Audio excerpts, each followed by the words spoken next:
daunting. There's just so much going on. So today, we're going to decode that overwhelming funding environment and really transform it into a clear, actionable strategic playbook. We're stepping away from all the chaos and building a direct, logical path to help you scale your vision. To do that, here is our roadmap. We'll start by tackling the wall of noise, then define the actual startup tools at your disposal. After that, we'll build your decision-making framework, navigate the unique 2026 landscape, unpack the founder's strategic playbook, and finally, wrap up with your immediate action plan. So let's kick things off with Section 1, the wall of noise.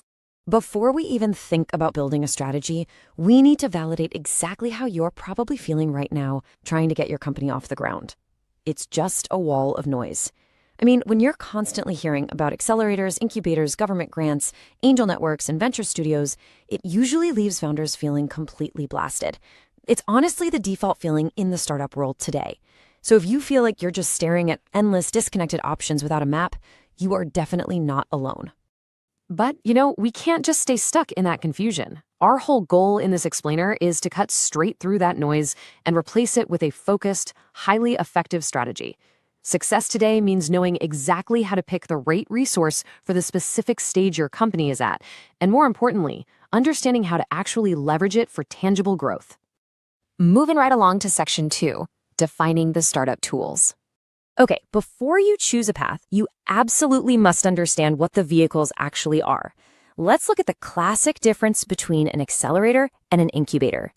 Think of an accelerator as a fast-paced boot camp. It's usually 3 or 4 months designed purely for speed and scaling an idea that already exists, usually ending in a big pitch day. On the flip side, an incubator is a much slower, more open-ended environment. It's really focused on hatching an idea from scratch. They serve entirely different stages of your startup's lifecycle. The crucial thing here is understanding the distinct trade-offs of each tool. Accelerators give you seed capital and a great network, but they're going to demand around 3 to 8% of your equity. Incubators might just charge you fees without taking a slice of your company. Venture studios, they'll actually embed their own engineers and marketers right into your team, but in exchange, they're taking a much larger equity stake. And then, of course, you have grants. These are the magic words, non-dilutive funding. You get the capital to support your R&D, and you keep 100% of your ownership. Knowing exactly what you're sacrificing for growth is the absolute foundation of your strategy. But hey, never underestimate the human element in all of this. Did you know mentored founders actually achieve 3 times better outcomes? It's wild. Investor networks and accelerators provide what we call smart capital. It's not just a check, it's their expert advice, their massive Rolodex of connections, and their credibility transferring directly to you. Honestly, this is often the most valuable part of the entire exchange. All right, on to Section 3, the decision-making framework. I want you to actively play along with this thought experiment right now. Think about your startup today. What is your single undeniable need? Is it just raw cash to keep the lights on and survive? Is it expert guidance because you're totally stuck on product development? Or is it the network you need to reach those crucial first major customers? You really have to identify that one critical bottleneck, because your answer dictates your path entirely. This is the priority matrix. Every single day, you are weighing capital, network, and mentorship against your willingness to part with your equity. If expert guidance is your absolute top priority, then trading a little equity for a top-tier accelerator makes total sense. But if you fiercely need to protect your equity and simply need cash to fund some heavy research, well, you should be hunting exclusively for non-dilutive government grants. Your number one need dictates the tool. And remember, actually, scratch that. It's crucial to remember. This answer might completely change in 6 months. That brings us to Section 4, navigating the 2026 landscape. 60%. Let that sink in. A staggering 60% of Y Combinator companies this year are expected to be AI-focused. This single statistic is a massive flashing sign showing exactly where the gravity of the market is pulling right now. We are seeing these major, specialized accelerators popping up exclusively to fund and support AI companies. So what does this mean for you? Well, because the generalist programs are leaning so heavily into AI, you must be incredibly targeted. If you're an AI founder, you're looking at places like Excel and Google Atoms. But if you aren't building the next big AI model, you need vertical-specific programs. If you're in health, look at Halcyon. If you're specifically in mental health, look at SeedSpot. You have to find those niche programs that are explicitly searching for your exact type of solution. Okay, let's level up with Section 5, the Founder's Strategic Playbook. This is where it gets really fun. It's fascinating how we can elevate those foundational choices into pro-level advanced tactics. You can dramatically extend your runway using what we call the stacking strategy.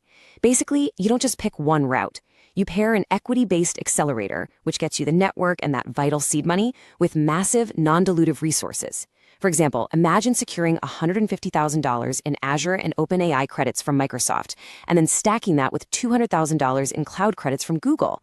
You're literally stacking these resources to artificially inflate your runway without giving up a single extra percentage of your company. It's brilliant. And that brings us to an incredible pro move, all about timing. If you time your VC pitch right after announcing a major grant win, let's say something like the Braze Tech for an Equitable Future grant, you are leveraging that external stamp of approval. Think about it. A major grant tells venture capitalists that a serious, rigorous organization has already vetted your idea and put money behind it. You walk into that pitch room with massive leverage to negotiate a vastly superior valuation. Now, we've got to talk about the traps where this playbook can go completely wrong. Fatal flaw number 1. Chasing the brand name. Please beware of chasing a shiny logo just to slap it on your startup's website. You have to verify if the program actually offers structural support for your specific industry. We see founders get in, give up a chunk of equity, and then just suffer through incredibly generic mentorship and terrible post-program support. Don't let vanity drive your strategy. And then there is fatal flaw number 2, the grant timeline trap. Look, government and foundational money moves at a snail's pace. It just does. Don't let slow grant payouts kill your startup because the cash finally arrives 3 months after you've emptied your bank account. The solution here is to build a blended capital stack. Mix in venture debt or revenue-based financing to bridge that cash gap and keep the lights on while you wait. Simply hoping the check arrives in time is not a funding strategy. A blended capital stack is. Finally, let's bring it all home with Section 6, your immediate action plan. Let's wrap up this explainer by giving you some hyper-specific marching orders. I really want you to follow these 3 precise steps to stop endlessly reading blog posts and start taking strategic control of your future. Step 1, open a doc and be brutally honest with yourself. Write down your number 1 undeniable need for the next quarter. Step 2, based entirely on that need, create a custom shortlist of just 3 to 5 laser-focused programs. And step 3, reach out to an alumnus. And I'm telling you, step 3 is literally the ultimate cheat code. Reach out directly to program alumni to hear about their actual experience. Send a quick DM, ask for just 15 minutes of their time. This is exactly how you bypass the polished marketing copy and get the absolute unvarnished truth. Ask them bluntly, did the program actually help you raise your next round? Was the mentorship real or was it just fluff? So, I want to leave you with this final critical thought. Which specific tool are you going to leverage today to cut through the noise and scale your vision? Armed with this matrix and this playbook, what is the single most important move you will make right now to transform your startup's trajectory? Don't let the ecosystem overwhelm you. Choose your tool, make your move, and go build something amazing. Welcome to Startup Founder Best Practices. Glad to have you all here tonight, and we're looking forward to a great session. Feel free to ask questions, ask what we're here for. We had a good networking session, so that's the time where you can meet other founders and ask questions, and so.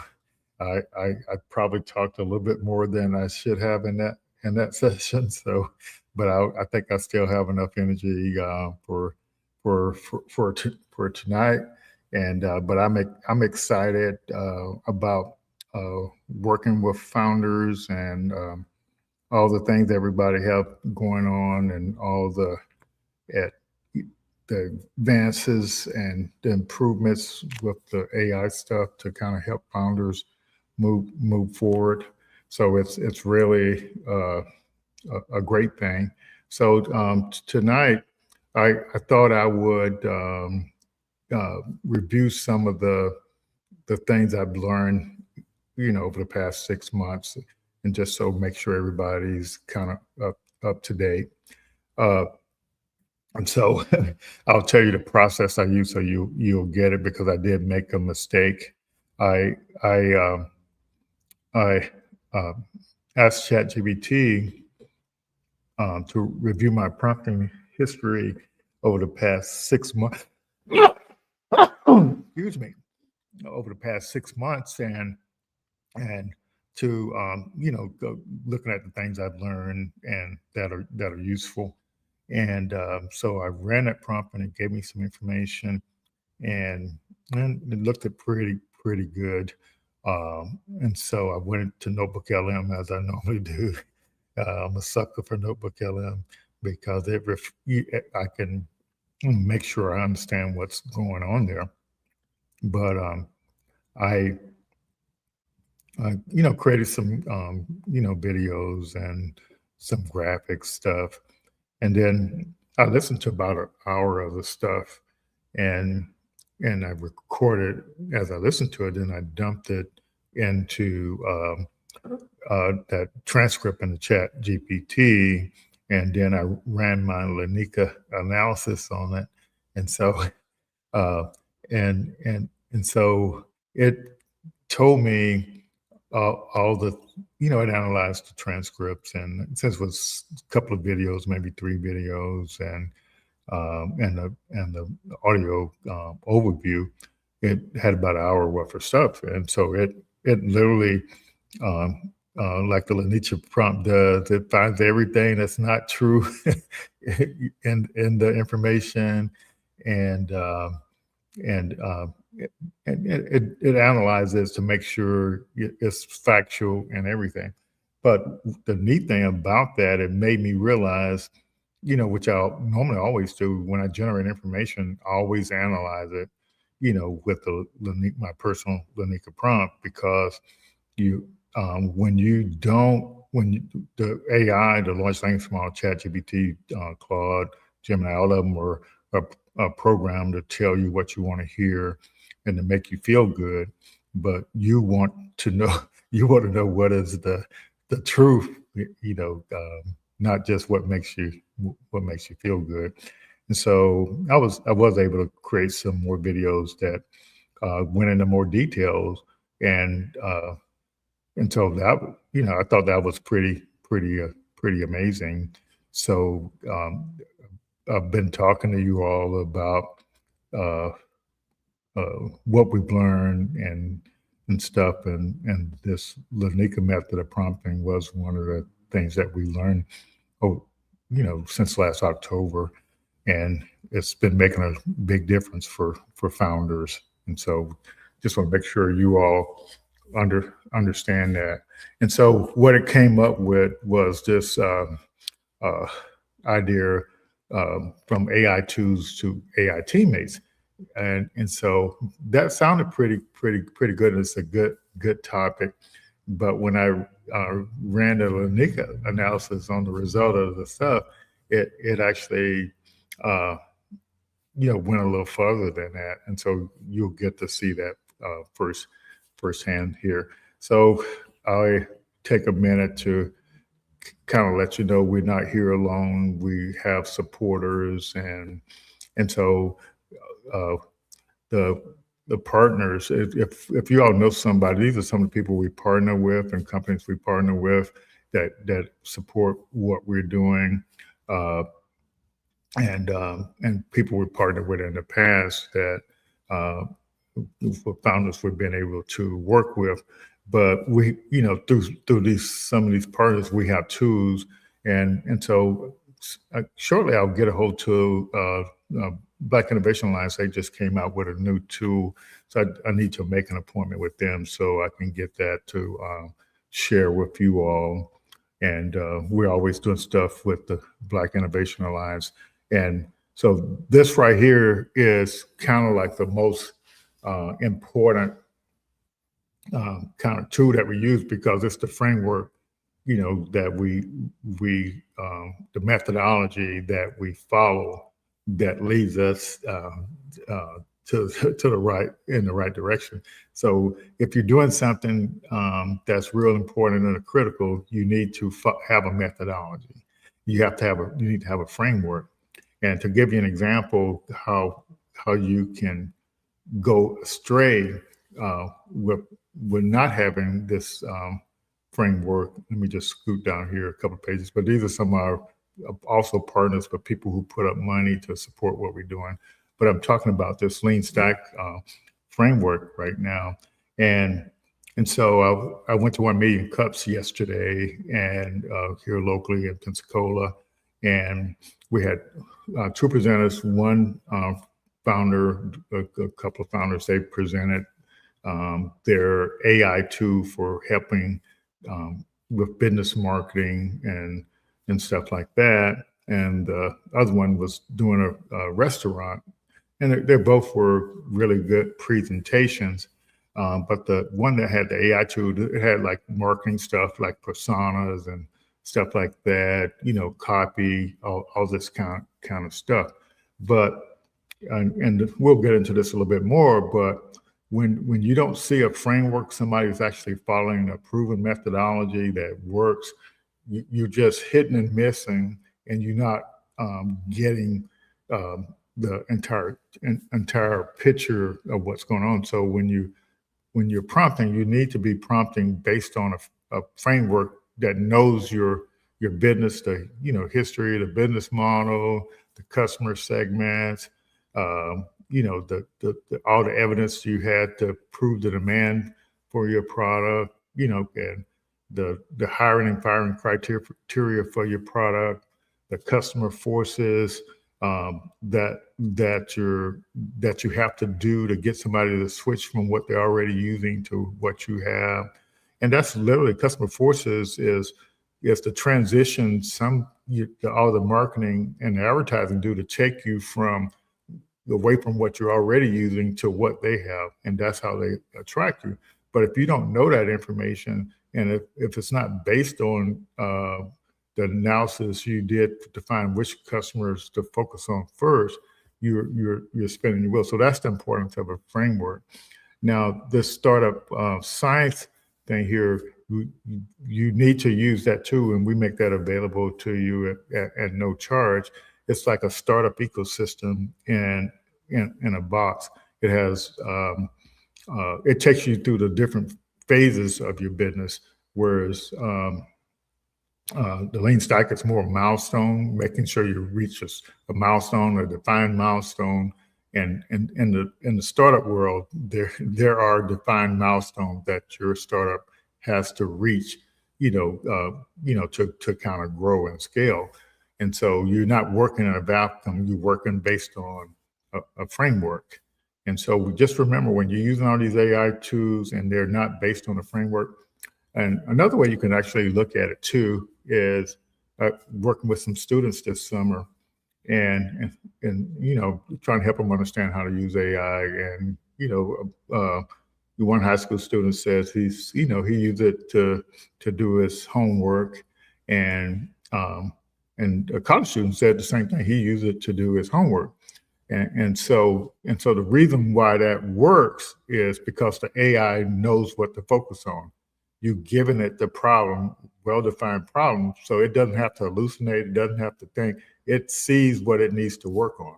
But when you prompt for a business idea and it doesn't have the context and you of everything that you're trying to do, it doesn't know what to focus on.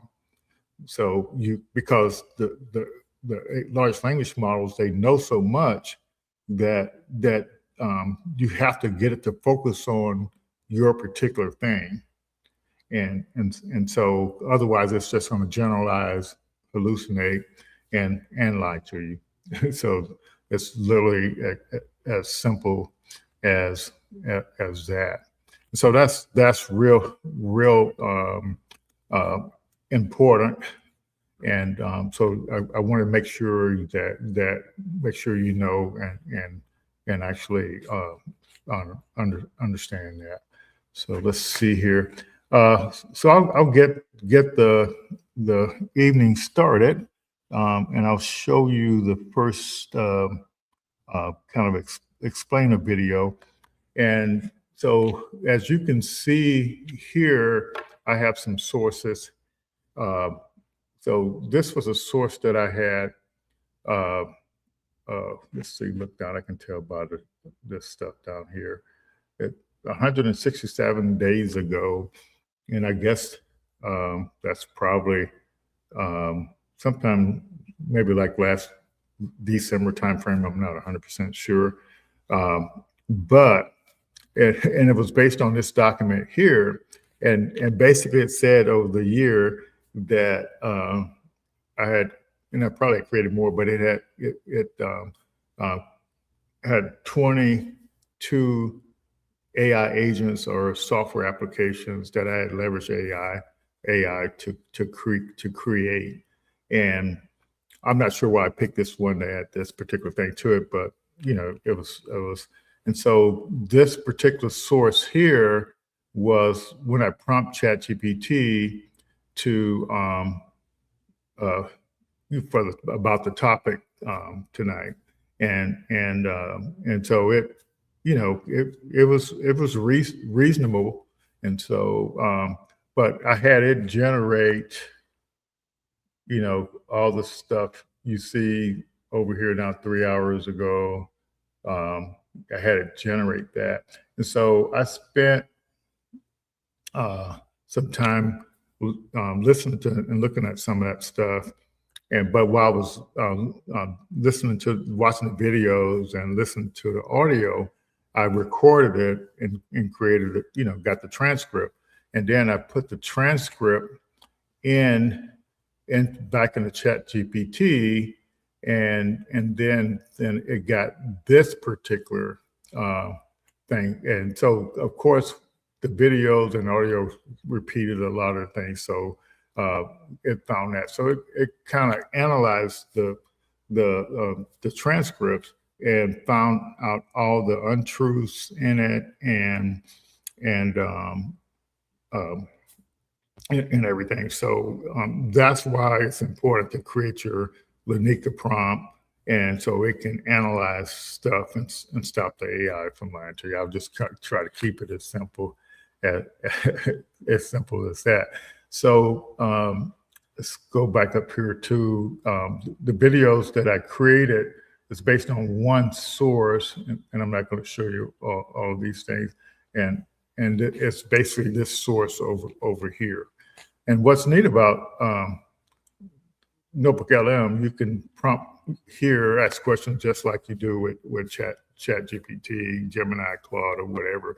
And the good news is it's going to only be based off these sources. And so that's why whatever sources I have, I typically have the AI, my Lanika prompt, analyze them before I put it in here. So just to kind of get a better idea, that the stuff is actually factual. And so that's what this stuff here is. And so first, I'll share my screen and make sure I'm sharing the sound.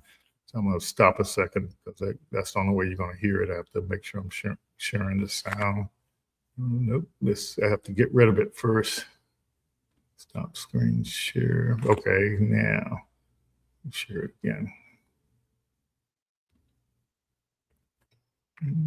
Just bear with me just 1 second here and make sure I get the sound shared.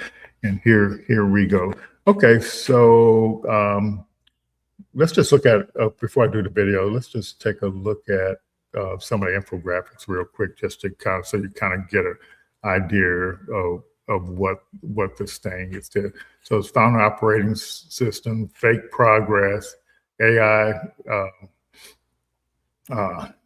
as your accountability partner. That sounds really good.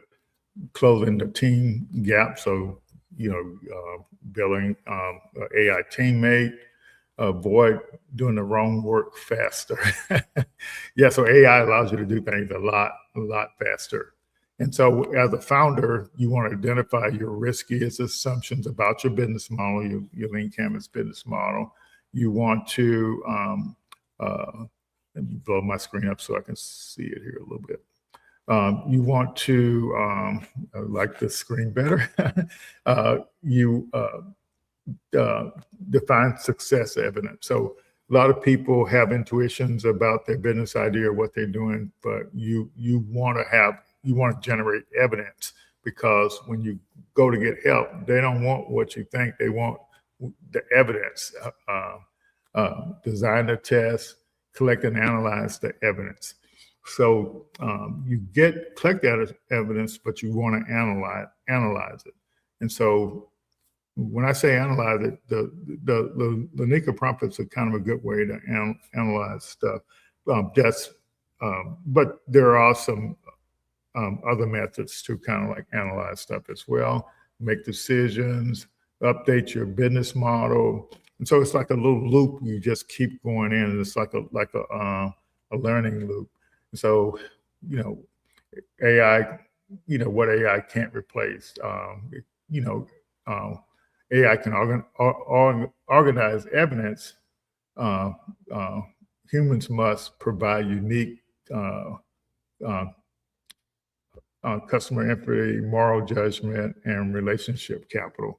So the human is always involved, and you can't get away from this.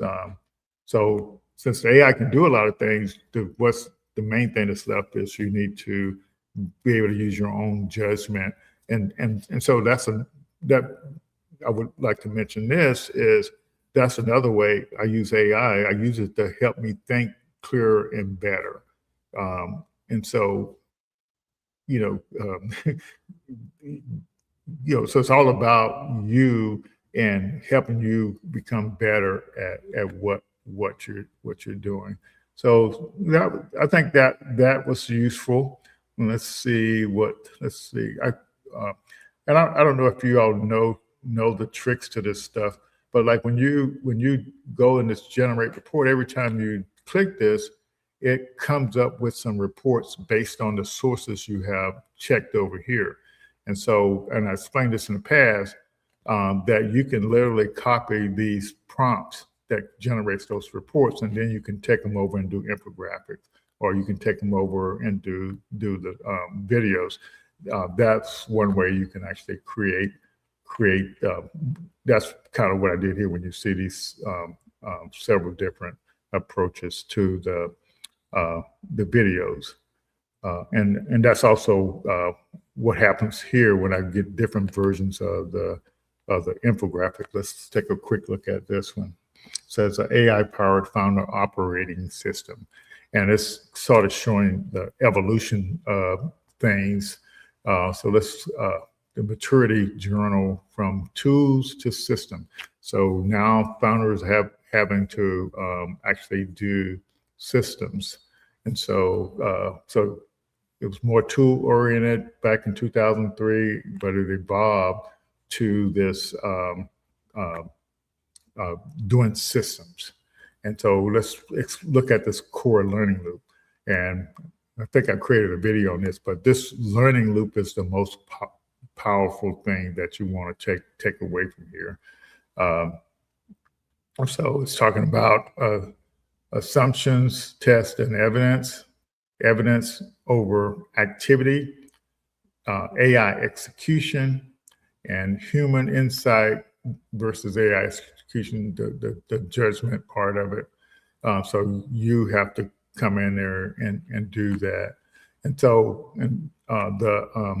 when you use ChatGPT, it's useful also to create data tables, and this is just reflecting some of the that stuff here. But you see here this workflow, and so you got a repository of all your evidence. You got the workflows that you go through with your startup, and then you have your human approval gates that you have to keep intact. So you transition from tools to teammates. So that's what that's showing. I'll take a minute and show that last infographic just so we can get more prepared for the video. So building the founder operating system. And so the reason for this particular thing was that when you don't have the tools, you can actually create your own tools and your own founder operating system stack. And that's what this is all about. So I said at the beginning, when you're not following a framework, everything's chaotic. That's what this is showing you here. If you just working on your startup and you prompting here and prompting there and not following a framework like the Lean Stack framework, you're you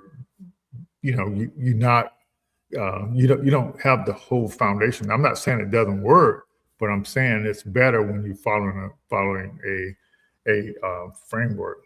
So from tools to repeatable skills, and so this is talking about AI agents that have you give them skills so they can actually do things, and so this is a big transition. So now you have these AI agents. These AI agents have access to a set of skills, and so they know what work to do. That's literally equivalent to you as an employee for a company. You have certain skills, and that's what that's all about. So you want to give the AI agent some skills so they can actually do the work, and so when you put all this stuff together, you start you're creating a learning system. You get teammates that all these different AI agents can actually work together. So and so it's just trying to go through all these 5 levels here in the video to explain that too a little bit better. And the top level 5, is this founder operating system. So what I'm sharing with you today, if you don't have the latest tools or whatever, it's just to kind of give you an idea of what you need. So it's everything. It's about a mindset, and it's going from a transition, evolution of going through the process. All right, so let's take a quick look at this video. It's hot off the press. And let's get it going here.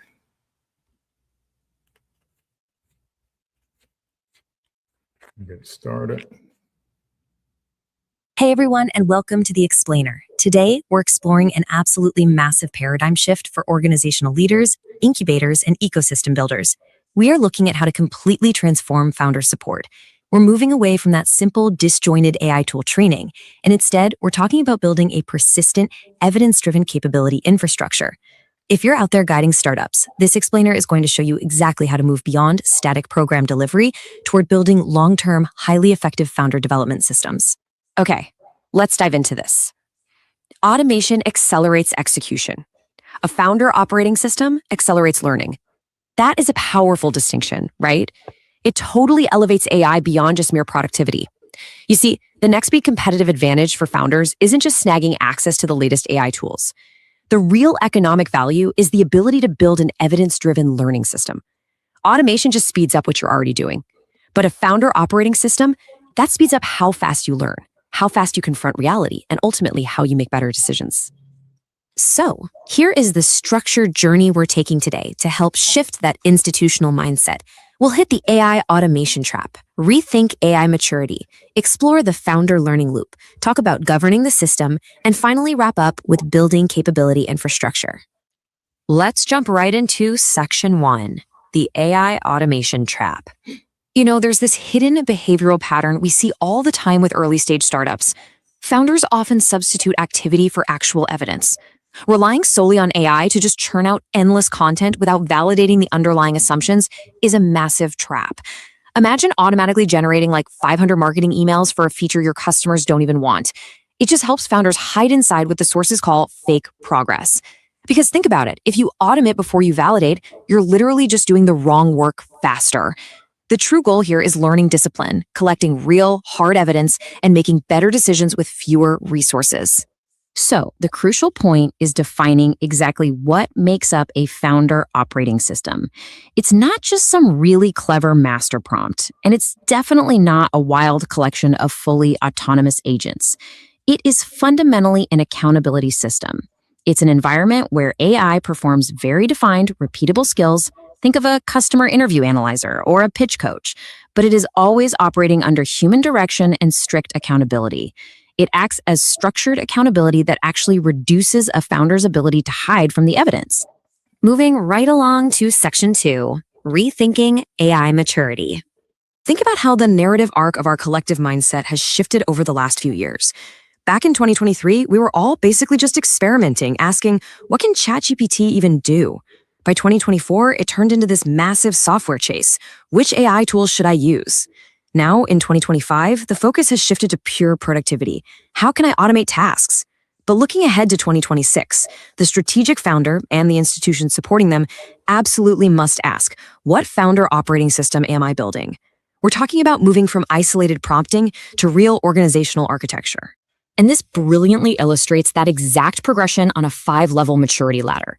You start way down at level 1 with a basic AI tool producing a one-time output. Level 2 steps it up to a reusable skill, like having a repeatable method for writing investor updates.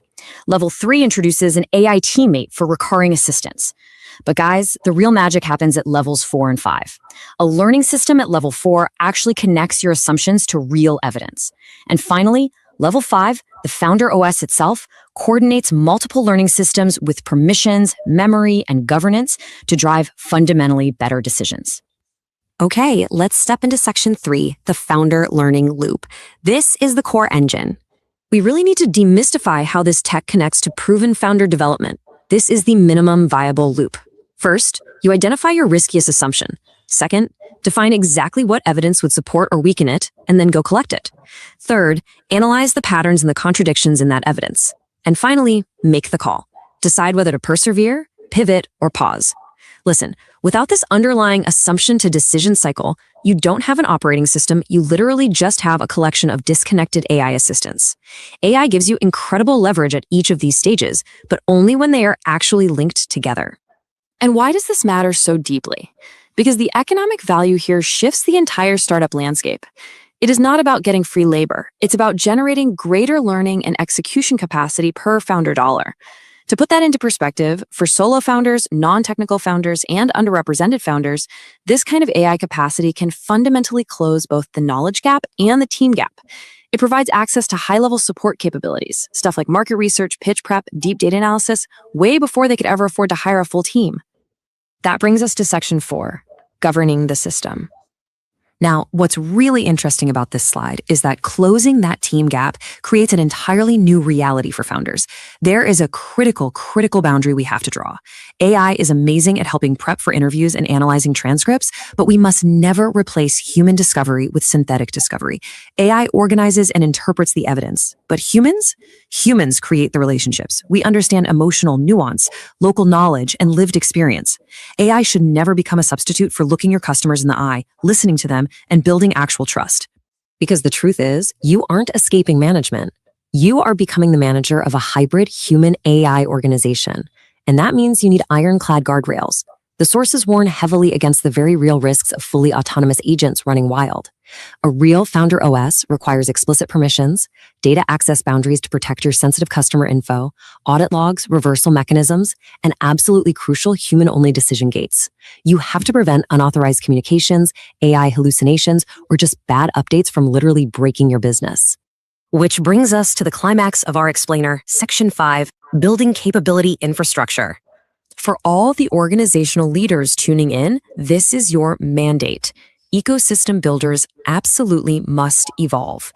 The old model of program delivery, giving founders a static 6-week workshop on how to type a prompt into an AI tool, is just no longer enough. The new model requires providing a true founder capability infrastructure. This means offering founders access to persistent, evidence-driven learning systems. You aren't just teaching a tool, you're giving them the infrastructure to repeatedly convert their assumptions into actions and better decisions over the long haul. So if you represent an accelerator, an incubator, a college, or an economic development agency, this is the pivot you must make.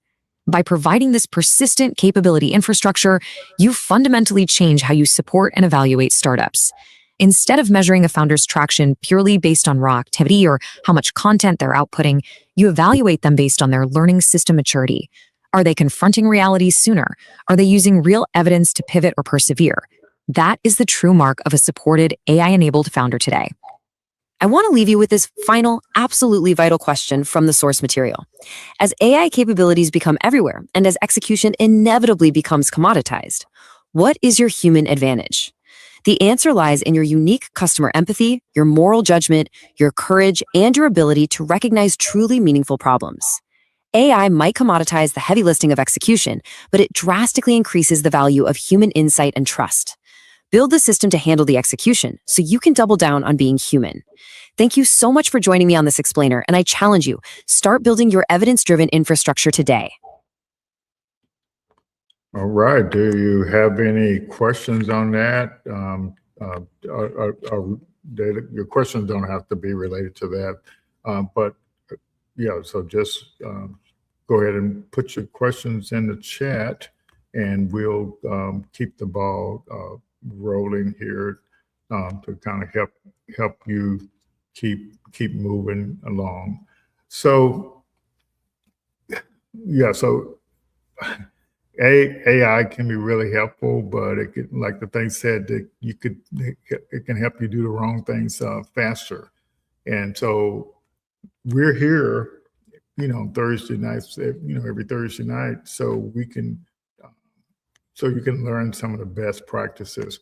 And so, like I said, that created a bunch of tools, a bunch of AI agents with different skills and stuff, but if you don't reach out and get involved in our program, it's hard for me to share the tools with you so you can actually move a little faster with your startup and keep it growing and scaling. So, like I said, feel free to put your chat in your questions in the chat, and I'll be glad to help. There's no such thing as a bad question. We're here to help you move forward. Yeah, and I can tell you that the video I just showed you, it was a lot more thorough than the one that I had prepared earlier, where I hadn't used the Lanika prompt to do the analysis on the transcripts and stuff like that. So everything always sounds good, looks good, but you kind of have to stop the AI from lying to you so you can move forward. You have to use a framework to be prompting in, and that's the kind of stuff that makes a difference in moving forward. And so I don't see any comments or questions. And so I'll share my screen here again, and I'll review the prompt I was some of the stuff, resources that we have to kind of help you move forward. So the framework we use is the Lean Stack framework. And so this is AI prompt that follows that Lean Stack framework. So, and what I want you to understand about that is it's a process that you go through. And so, and let me see if I got a visualization of that. I may have it here in this particular slide. Let's see if I can find that real quick. Okay, and this is not the best chart, but if time goes this way, and so this is the workflow or the process when you have an idea, and so everything builds as you go to the right here, and so product market fit. You have all your unit economics, who the main customer that's buying your stuff. So you're going from a lot of different customer segments down to one. So you're trying to find the customer segment that's going to give you traction. And so that AI prompt I was just showing you the link to, it actually simulates going through this whole process. So the information that the AI is generating, it starts off with the foundation, but we add one step before this. So whatever your business idea is and your industry, the the first step the prompt does, it goes out and finds all the stakeholders in that industry for your business that your business idea is in, and all their pain points. So now the AI is building from this knowledge, this context of the industry, and all the struggles that all the stakeholders in that industry have. So when you prompt this, when you just do a prompt about marketing, the AI doesn't have the context. It doesn't know the problem that industry is having. So that's the first context you're giving the AI so it can actually do a better job. And then the second context that the prompt does, it says, what are all the business models that you can actually use to make money by solving those problems? And so it generates 10 to 15 business models of ways you can make money solving those problems. So now the AI has context on how all the different options for making money. And then, so the next step, I tell in the prompt, I tell the AI to take the top 3 ways you can make money and combine that into one business idea. And that's what this is a one-page business plan for those of you who may not be familiar with the Lean Canvas. So it's got 9 blocks in it. And when you fill out those 9 blocks, it's like you get all the stuff out of your head and into one page. And so this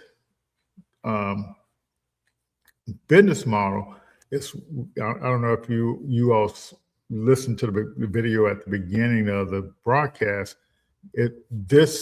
When you fill out an application for a loan, or if you fill out an application to get in an accelerator program, you fill out an application to get a grant, you fill out an application to get in a pitch competition, you're actually putting the information from these 9 blocks in that application. If you leave anything out when you fill out these applications, they don't know they think you don't know what business. You're not communicating how you make money with your business. And so there's one block on here that deals with the solution, and that's this block here. So this block right here, if you see what I'm talking about, this is the customer segment block. This is the problem block and what the people are currently using. This is the solution box. This is the metrics block. This is your unique value proposition. So you have to communicate all these things when you're talking about your business. It is the one communication tool that is used for investors, bankers. So like, even though a banker may want you to do a business plan, but what they want to know is the stuff in these 9 blocks. And so you can see the prompt it's got a good foundation when it starts dealing with these business models here, customer segments here, stress tests here, stress tests here, stress tests here. From that, it generates a business model story pitch. Your brain works in stories. The investor's brain works in stories. The banker's brain works in stories. So if you're not communicating the story, your message gets dropped. And then this is the business model design phase. And then this pink thing here is your demand validation. And so this is the AI just literally takes you through all these steps to find your early adopters or target market of the variant of your business model that you can get started with and generate the most customers for. So and also your marketing strategy. And there's a lot more details I can show you here, but believe it or not, demand validation, this is the mistake most people make. They go out and build something before they validate the demand for it. And so Yeah, and this is the secret sauce to the whole thing here. Yeah. And Sam's got a question. What is the biggest unexpected hurdle founders face with an AI powered startup? Oh, that's a Sam. I'm gonna get you for that question. That is a big, tough question, but I really appreciate it though. Um, so, uh, and what I'll try to think about that question a little bit because I think it does require a bit.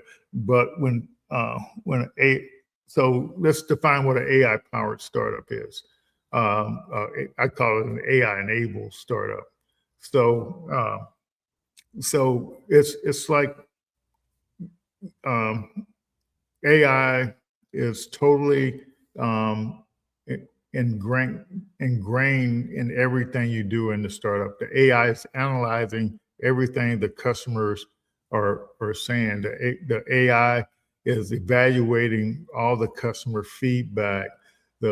Just everything. So like you don't have to, it's just so it's the AI empowered startup. It's like the brain. It's like a brain. It knows what the customer is interested in. It's keeping track of all the churn. It's keeping track of everything about the business, and it's helping you learn faster. So I would say um, uh, the hurdle that people, this is what my answer would be. I had to talk a little bit to kind of come to the thing.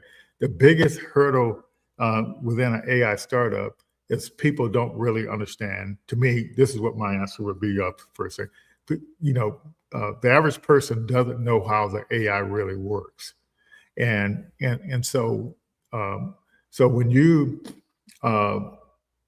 have an AI thing, it's something that has to be nurtured, and humans have to look at it because the AI agents within your application have skills, and those skills, it may deteriorate on how well it does over time. And so the AI could get bombarded with information and actually even have a nervous breakdown and start spitting out crazy information. So it's something you have to learn what an AI native system is. I was talking to one of the students that built the application for us last summer, and he built it. He didn't trust the AI to do it, so he built it. So I explained to him today, you built that, but now I have to go in there manually and do all the reports, figure out everything. But if you had an AI enabled, it keeps track of everything and analyze the behavior of the people that's using it. And to give you an example, and most of y'all may not even realize this. So based on your prompting history, all the large language models that you're using, it literally knows how your brain thinks. It knows how you think. And so since it knows how you think, so just be thankful or prayerful that that somebody doesn't want to use that and steal that and don't want to use it in the wrong way. But so when you pull that, when you step back and think about it, so AI tries to emulate your brain. And so what happens is when your brain is set on a goal, and it moves to, helps lead you to the goal. So in an AI enabled startup, it knows what the goal is. So it's going to optimize all the activities in your startup or your company to, it can optimize based on whatever metric you want it to optimize on. So the AI will figure out what to do. But if it's not AI enabled, you're going to have to figure it out on your own. Sam, was that clear enough? Was it too complicated? And what's your opinion on that? Yeah, feel free to put it in the chat. But I love that question. I love all questions that make you think. And so let's do something real quick here. Let's see if I can, let me get this, go back to here. Just, okay, trying to, hitting the wrong button here. Good thing I didn't hit the power button. Okay, let's see, to get my glasses on. Okay. I'm not sure if I got the information in this particular thing, in this particular. What are the biggest? I wish I could copy that, Sam. Unexpected. So you have to know all the things that could go wrong with the AI, and you have to plan for them, and make sure your all your quality control audit stuff, safety stuff is due. But the good news is the AI can help you understand what the deal is there. And so, and the way I approach your PRD, a product requirements document, when you're doing, even for your specification for an agent, you have to consider all the things that can go wrong. The AI could start hallucinating. The AI could get too much information at one time and break down. It's just so many things that can actually go wrong, or you can be using the wrong models and get a $1.5 million AI bill, because it's just so many things you have to consider. It's like crazy on this stuff. Let's see, can I finish this real quick? Sam, if you got any comments on that, I appreciate it. If you want some more clarification, I'll be glad to do that.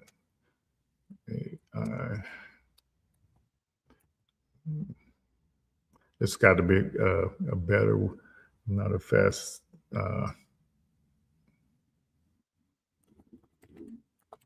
Fast typer. Startup. Let's see if there's enough information over here that can answer. What is the biggest unexpected hurdle founders face within an AI-powered startup?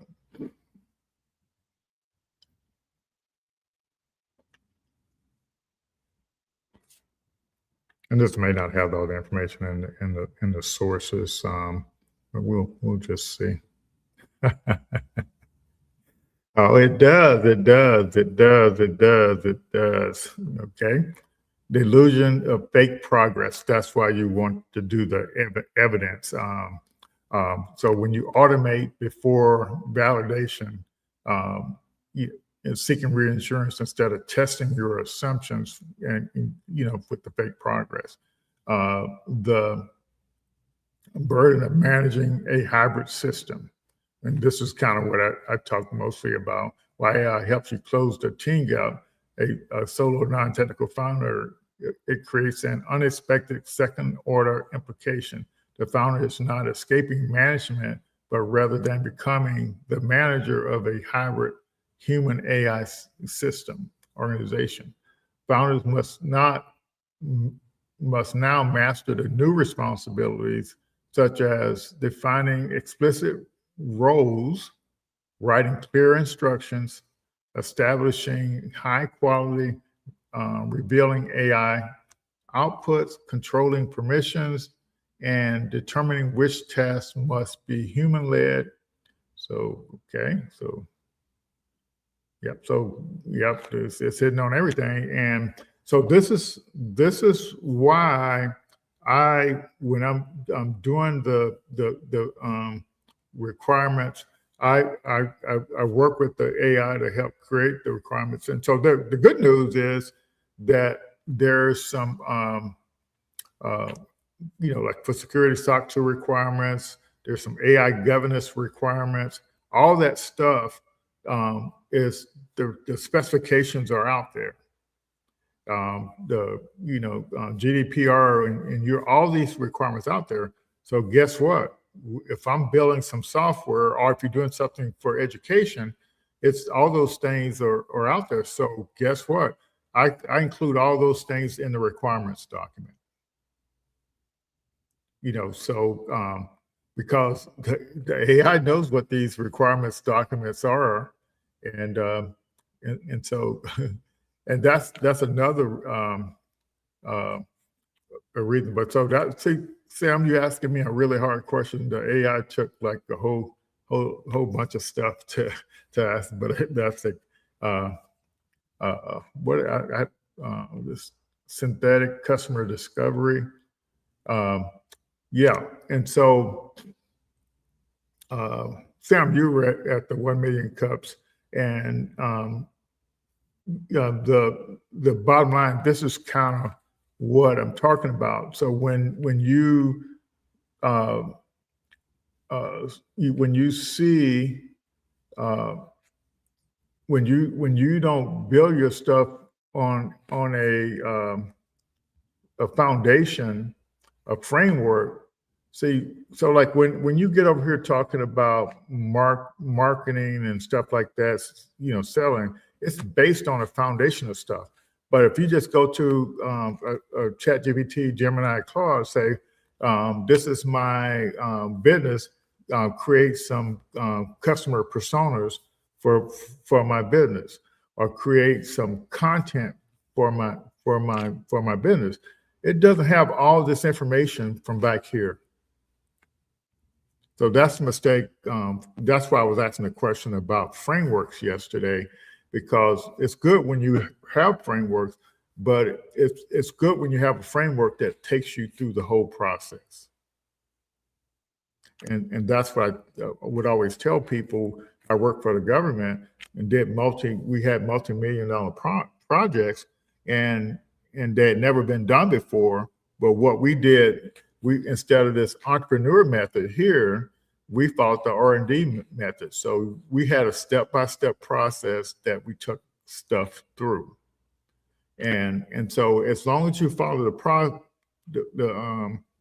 process, it's gonna lead you to where you need to go. And I love like the idea of these questions and stuff. It's a really neat thing. And I don't think that answer to that question is going to fit in the chat. But I'll see if it will. I'll try it.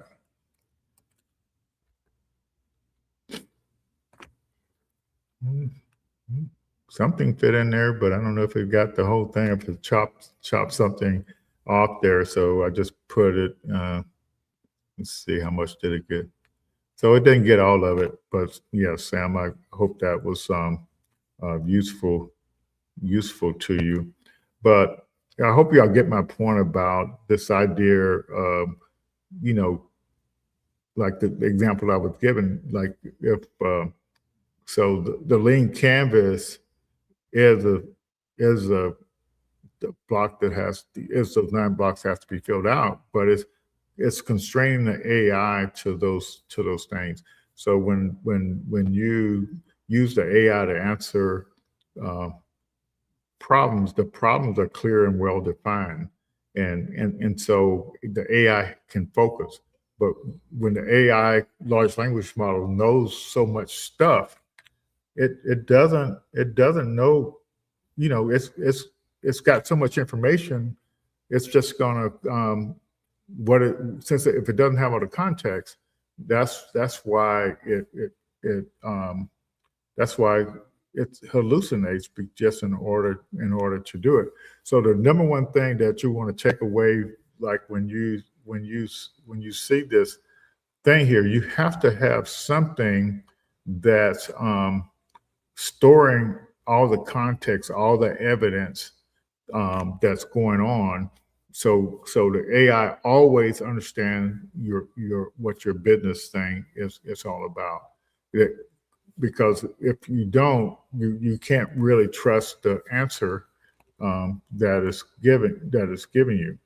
And so for those of you that are watching tonight, I'll share the the document with you where you can create your personalized Lanika prompt, and or you can use the Lean Stack Framework AI prompt.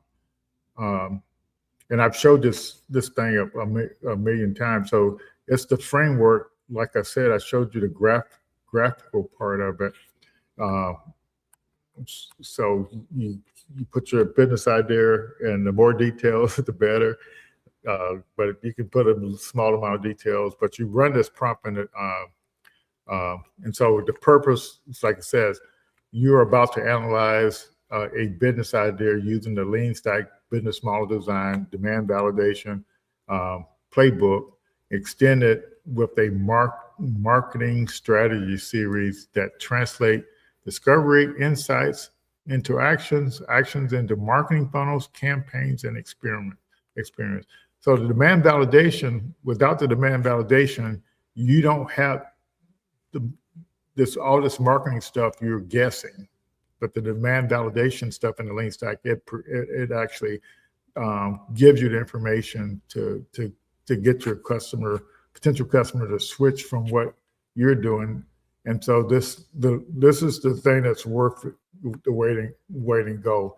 This whole prompt uses the Lanika robust discovery principles, and they're there. Analyze the business idea in the industry, and using that thing, and create a full business model, validation plan, go-to-market strategy, and each section of this thing should create clear label artifacts that you can actually use. And so just looking at business model design, and like I was saying, the first, and this is just to show you the significance of what I said, identify the stakeholders and pain points. So it takes the industry, it finds the stakeholder, the pain points, the emotional impact, the business impact. And and I don't know if you're ever going to find anything that's going to get in the amount of detail. In the deep research mode, this thing is going to tell you about the different ways you can make money with your business, ranking them businesses based on ways you make money based on scalability. And analyzing creating and analyzing the lean canvas. 5 different customer segments, elevator pitches, desirability tests, viability tests, feasibility tests, rollout plans, the story pitch, the validation. So you see the validation has to do with these customer forces, jobs to be done. Let's see if it's got the mapping the hiring and firing criteria. All this stuff in here is based on real world stuff, proven stuff, and so you can see why I love it. And so so this solution matrix, these 5 P's, but the bottom line is it's said, this matrix, you want a PRD level detail, and that's how I discovered that how strong the Lanika method of prompting was. A sales pitch, experiments you can run, whether you should keep going a pivot or pause or whatever, and then the marketing strategy. So just on and on here. So you're not going to find something that's going to evaluate your business idea to this level of detail, generating the marketing copy. So it's a really strong prompt. Alrighty. So any more questions before I get off here? Remember, let me see if I can get some key points here to that you can remember, and hopefully you will can move forward with. And let me get that share link for you before I forget. Put it here in the chat. So that document I just was showing you, and it's got the links to the prompts, and here's the link to the document. And so this is a gift for you for chiming in. It will literally change your when you create your Lanika prompt, and you just take my word for it. Is like, so this is the first thing I'm going to say. AI tries to emulate the brain. You as a person with the brain, you know when you decide on something, your brain sort of helps lead you to the point. Or it's just like when you decide you're going to take a trip, when they, like if you were doing it yourself, you would map out the directions and plan the whole thing out. And you're trying to get to a certain point. So even if you make the wrong turn, you're going to know to try to get back to the right place. And so once the AI knows what your goal is, it'll create stuff to help you get to your goal. And that's what the Lanika prompt actually does. It's an example I use over and over again. Like if you're getting ready to buy a new BMW or something, let's say on July 4th, you're going to buy a BMW for your birthday or whatever, or to celebrate America 250. From that moment on, everywhere you drive, you're going to see BMWs everywhere, because your brain will focus on what it knows your goal is. It will do that. And so that's what the Lanika prompt, when you analyze information, it analyzes it based on what it knows you're interested in, what your goal is. So that's one thing. And the reason why you use it, so the first thing, you follow a framework. Second thing, you use the Lanika method to analyze all the information. When you doing all these prompts, the AI needs to have a record of that so it can build upon what it knows. And so, that's kind of what I want to relate to you tonight. And so everything is evolving. And so we're here to learn and help you learn. The more questions you ask, the more I learn how to communicate the answers to you.